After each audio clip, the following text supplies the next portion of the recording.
Nderuar, derisa Serbia po planifikon që Asociacionin e Komunave Serbe në Kosovë ta bëj kategori kushtetuese që përfundimisht do ta bëj jo funksional shtetin e Kosovës, Serbia para syve të botës dhe dy shteteve shqiptare po i diskriminon në format më të rënda shqiptare të autokton në luginin e Preshevës.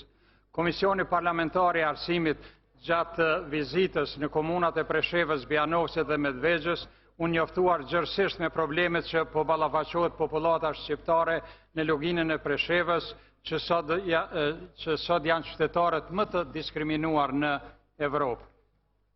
Në 1100 km2 të 3 komunave të luginës së Preshevës aktualisht jetojnë rreth 80.000 banor e rreth 70% e tyre janë shqiptarë, kurse në institucionet shtetërore në lugin punojnë rreth 1600 zyrtarë, prej tyre vetëm 387 ose 24% janë shqiptarë. Në lugin mungojnë tekstet shkollore në gjuhën shqipe, kurse tekstet nga Kosova nuk lejohen. 5.000 tekste shkollore në gjuhën shqipe të dërguara nga Kosova janë konfiskuar nga policia. Mungesa e kuadrit të kualifikuar për shkak të mosnjohjes së diplomave të universiteteve të Kosovës është pashtu problem i madh. Për shqiptarët e luginës, Serbia nuk i njeh as diplomat e shkollave të mesme dhe as dëftesat e shkollave fillore nga Kosova. Mësimi i historisë kombëtare në lugin është reduktuar në maksimum. Në lugin nuk ka spitale. Ata që ka nevojë për të shtrihen në spital duhet të shkojnë në Vraj, në Nish ose në Beograd. Në anën tjetër, Serbia nuk e lejon hapjen e maternitetit i cili tani më është i ndërtuar në Preshev dhe vetëm e pret lejen nga shteti për fillimin e punës.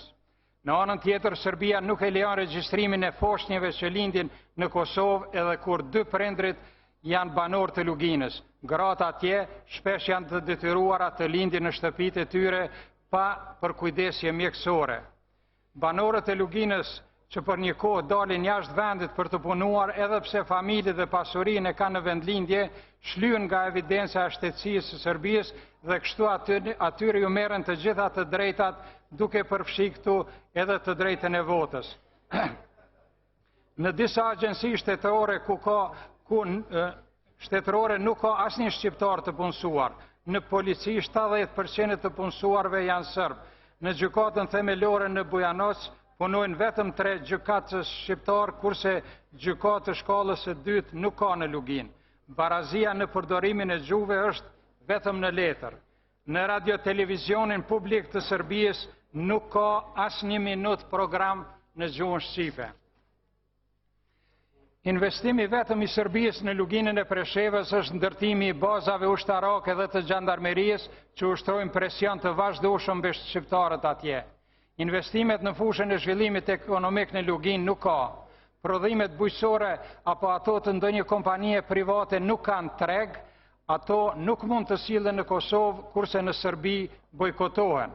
Shqiptarët e luginës në Preshev kanë nevojë për ndihmë, prandaj Shqipëria dhe Kosova duhet t'ju sigurojnë nxënësve të luginës së Preshevës tekste shkollore falas dhe ta detyrojnë Serbien që ta lejojë përdorimin e tyre. Dy shtetet shqiptare duhet të bëjnë presion Serbisë që t'i nostrifikojnë diplomat e universiteteve publike të Shqipërisë dhe Kosovës. Studentët të luginës në dy shtetet shqiptare duhet të trajtohen si studentët e Shqipërisë gjithsesi të Kosovës në çdo aspekt.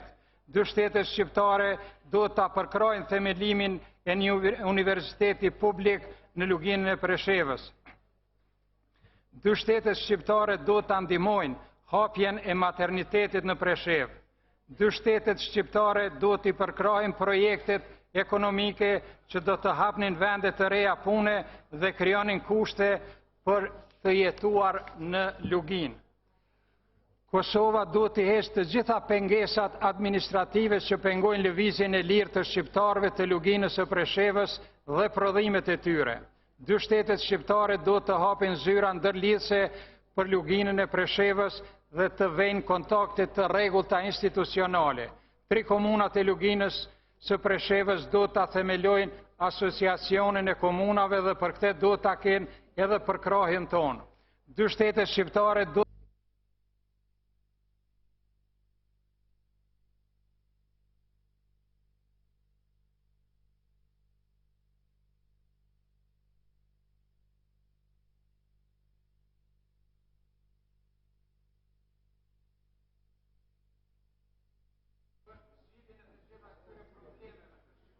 Faleminderit, zoti Ismail.